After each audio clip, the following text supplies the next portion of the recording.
ಎಲ್ಲ ಅನ್ನದಾತರಿಗೆ ನಮಸ್ಕಾರ.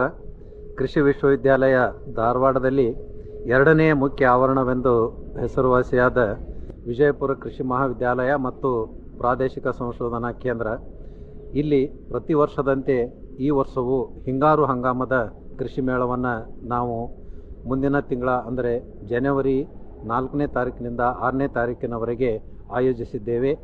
ಈ ಒಂದು ಕೃಷಿ ಮೇಳಕ್ಕೆ ಮುಖ್ಯವಾಗಿ ವಿಜಯಪುರ, ಬಾಗಲಕೋಟದಿಂದ ಸಾಕಷ್ಟು ರೈತರು ಪ್ರತಿ ವರ್ಷ ಆಗಮಿಸಿ ಕ್ಷೇತ್ರ ಭೇಟಿ ಮಾಡಿ ಮತ್ತು ವಸ್ತು ಪ್ರದರ್ಶನವನ್ನು ವೀಕ್ಷಣೆ ಮಾಡಿ ಹಿಂಗಾರು ಹಂಗಾಮಿನಲ್ಲಿ ಬೆಳೆಯುವಂಥ ಎಲ್ಲ ಬೆಳೆಗಳ ಬಗ್ಗೆ ತಾಂತ್ರಿಕತೆ ಮಾಹಿತಿಯನ್ನು ಪಡೆಯುತ್ತಿದ್ದಾರೆ.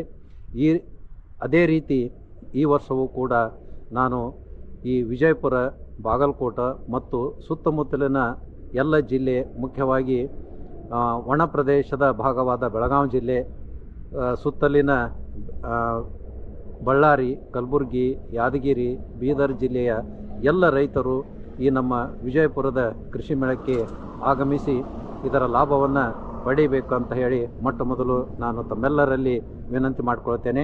ನಮ್ಮ ವಿಜಯಪುರ ಕೃಷಿ ಮೇಳದ ಈ ವರ್ಷದ ಶೀರ್ಷಿಕೆ ಏನಪ್ಪ ಅಂತಂದ್ರೆ, ಕೃಷಿಯಲ್ಲಿ ನವೋದ್ಯಮ, ಅಂದರೆ ಕೃಷಿಯಲ್ಲಿ ಸ್ಟಾರ್ಟಪ್, ಯುವ ಜನತೆಯನ್ನು ಕೃಷಿಯತ್ತ ಗಮನ ಸೆಳೆಯಲಿಕ್ಕೆ ನಾವು ಈ ಒಂದು ಶೀರ್ಷಿಕೆಯಲ್ಲಿ ಅಡಿಯಲ್ಲಿ ಈ ವರ್ಷದ ಕೃಷಿ ಮೇಳವನ್ನು ಆಯೋಜಿಸ್ತಾ ಇದ್ದೇವೆ. ನಮ್ಮ ಕೃಷಿ ವಿಶ್ವವಿದ್ಯಾಲಯದ ವತಿಯಿಂದ ಈವರೆಗೆ ಸುಮಾರು 164 ಕೃಷಿಯಲ್ಲಿ ಸ್ಟಾರ್ಟಪ್ಗಳನ್ನು ನಾವು ಧನ ಸಹಾಯ ಮಾಡಿ ಸುಮಾರು 16 ಕೋಟಿಯಷ್ಟು ಧನ ಸಹಾಯವನ್ನು ನಾವು ಮಾಡಿದ್ದೇವೆ. ಸೊ ಈ ಒಂದು ಕೃಷಿಯಲ್ಲಿ ನವೋದ್ಯಮದ ಮಳಿಗೆಗಳು ಕೂಡ ಸಾಕಷ್ಟು ಪ್ರಮಾಣದಲ್ಲಿ ಈ ಕೃಷಿ ಮೇಳದಲ್ಲಿ ಇರ್ತವೆ. ಆ ಒಂದು ನವೋದ್ಯಮದ ಮಳಿಗೆಗಳಿಗೆ ಭೇಟಿ ಇತ್ತು ಎಲ್ಲ ಯುವಜನತೆ ಕೃಷಿಯತ್ತ ಹಿಂದೆ ಹೋಗ್ತಾ ಇದ್ದಾರೆ. ಕೃಷಿಗೆ ತಾವು ಪ್ರೇರೇಪಿತರಾಗ್ರಿ, ಕೃಷಿಯನ್ನು ಒಂದು ಉದ್ಯಮವನ್ನಾಗಿ ತೆಗೆದುಕೊಂಡು ಹೋಗುವಲ್ಲಿ ಈ ಅಗ್ರಿ ಸ್ಟಾರ್ಟಪ್ಸು ಬಹಳ ಉತ್ತೇಜನ ಕೊಡ್ತವೆ. ಸೊ ಇದರ ಜೊತೆಗೆ ಇನ್ನೂ ಹಲವಾರು ಪ್ರದರ್ಶನಗಳಿರ್ತವೆ. ಪ್ರತಿ ವರ್ಷದಂತೆ ಫಲಪುಷ್ಪ ಪ್ರದರ್ಶನ ಇರ್ತದೆ, ವಿಸ್ಮಯಕಾರಿ ಕೀಟ ಪ್ರಪಂಚದ ಪ್ರದರ್ಶನ ಇರ್ತದೆ. ಆಮೇಲೆ ನಮ್ಮ ಕೃಷಿಯಲ್ಲಿ ಆಹಾರ ಬೆಳೆಗಳಲ್ಲಿ ಮೌಲ್ಯವರ್ಧನೆ, ಈಗ ಸಿರಿಧಾನ್ಯಗಳಿರ್ಬೋದು, ಜೋಳ ಇರ್ಬೋದು. ಇಲ್ಲಿ ಜೋಳದಲ್ಲಿ ಸೀತನಿ ಬಹಳಷ್ಟು ಪ್ರಸಿದ್ಧಿಯಾಗಿದೆ.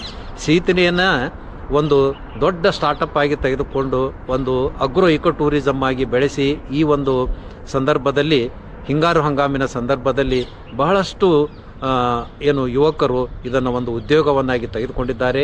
ಸೊ ಈ ರೀತಿ ನಮ್ಮ ಕೃಷಿಯಲ್ಲಿ ಸಾಕಷ್ಟು ತಂತ್ರಜ್ಞಾನಗಳಿದ್ದಾವೆ. ಅವುಗಳನ್ನು ಮೌಲ್ಯವರ್ಧನೆ ಮಾಡಿ ಉದ್ಯೋಗಿಗಳ ಆಗಲಿಕ್ಕೆ ಇಂತಹ ಒಂದು ವಸ್ತು ಪ್ರದರ್ಶನ ಬಹಳಷ್ಟು ಸಹಕಾರಿಯಾಗಿದೆ.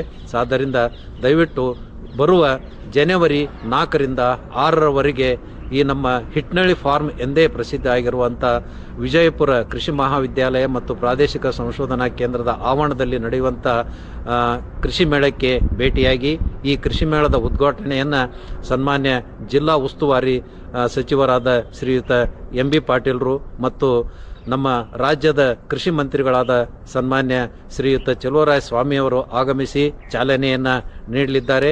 ಮತ್ತು ವಿಜಯಪುರ, ಬಾಗಲಕೋಟೆ ಜಿಲ್ಲೆಯ ಎಲ್ಲ ಜನಪ್ರತಿನಿಧಿಗಳು, ಎಲ್ಲ ಮಂತ್ರಿಗಳು ಕೂಡ ಈ ಒಂದು ಕಾರ್ಯಕ್ರಮದಲ್ಲಿ ಭಾಗವಹಿಸ್ತಾ ಇದ್ದಾರೆ. ಇದರ ಲಾಭವನ್ನು ಪಡೆಯಿರಿ ಅಂತ ಮತ್ತೊಮ್ಮೆ ಎಲ್ಲ ಅನ್ನದಾತರಲ್ಲಿ ವಿನಂತಿ ಮಾಡಿಕೊಳ್ತೇನೆ. ಜೈ ಹಿಂದ್, ಜೈ ಕಿಸಾನ್.